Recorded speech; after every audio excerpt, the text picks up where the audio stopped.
വാതിലുകളും UPVC sliding സൊല്യൂഷൻസും high quality commercial kitchen അപ്ലയൻസസും കൊണ്ട് നിങ്ങളുടെ സ്പേസ് അപ്ഗ്രേഡ് ചെയ്യും. പ്രൊഡക്റ്റ് ഏതുമാവട്ടെ, മറ്റെവിടെയും ഇല്ലാത്ത ക്വാളിറ്റിയിലും വിലക്കുറവിലും SRS മെറ്റൽ ഇൻഡസ്ട്രീസ് ജനങ്ങൾക്ക് നൽകും. SRS metal industries, Kanjirakode, Vadakkanchery. കാലം മായ്ക്കാത്ത കരുത്ത്. ചെറുതുരുത്തി ഹയർ സെക്കൻഡറി സ്കൂളിലെ അടുക്കളത്തോട്ടത്തിൽ പച്ചക്കറികൾ വിളഞ്ഞത് നൂറുമേനി. തോട്ടത്തിലെ ഓമക്കായ മരത്തിൽ ഒരു ഞെട്ടിൽ 4-5 ഓമക്കായകൾ ഉണ്ടായത് കൗതുക കാഴ്ചയായി. പച്ചക്കറികളുടെ വിളവെടുപ്പ് നടന്നു. അധ്യാപകരും വിദ്യാർത്ഥികളും PTA ഭാരവാഹികളും ചേർന്നാണ് അടുക്കളത്തോട്ടം ഉണ്ടാക്കിയത്. ഇതിൽ വഴുതനങ്ങ, പയർ, വാഴ, വെണ്ട, വിവിധതരം ഓമക്കായകൾ എല്ലാം കൃഷി ചെയ്തിട്ടുണ്ട്. എന്നാൽ ഓമക്കായയിൽ ഒരു ഞെട്ടിൽ നിന്ന് 4-5 കായകളാണ് വളർന്നുകൊണ്ടിരിക്കുന്നത് കൗതുക കാഴ്ചയായി മാറിയിരിക്കുന്നത്.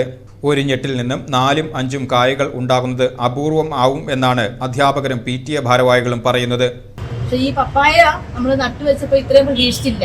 ഇപ്പം വളരെ കൗതുകകരമായ രീതിയിൽ ഒരു ഞെട്ടിൽ തന്നെ 4-5 കായ്കൾ വരെ കാണുന്നു. അത് ഞങ്ങൾക്ക് അതിശയമായി. ഏത് ഇനമാണെന്നോ അതിൻ്റെ പേരൊന്നും നമുക്കറിയില്ല. എന്നാൽ ഇതൊരു ഞങ്ങൾക്കൊരു ആശ്ചര്യവും കൗതുകവുമായിട്ട് മാറിയിരിക്കുകയാണ് ഇപ്പോൾ. പച്ചക്കറിയുടെ വിളവെടുപ്പ് ഉദ്ഘാടനം പ്രധാന അധ്യാപിക ആൻസിയാമ്മ മാത്യു PTA പ്രസിഡന്റ് KS ഷെബീറിന് ഓമക്കായ പറിച്ചു നൽകിക്കൊണ്ട് നിർവഹിച്ചു. ചടങ്ങിൽ അധ്യാപകരായ TD ധനിൽ, MP അബ്ദുള്ള കോയത്തങ്ങൾ എന്നിവരും പങ്കെടുത്തു. പച്ചക്കറികൾ സ്കൂളിൽ വിദ്യാർത്ഥികൾക്കുണ്ടാകുന്ന ഭക്ഷണത്തിലേക്ക് നൽകി.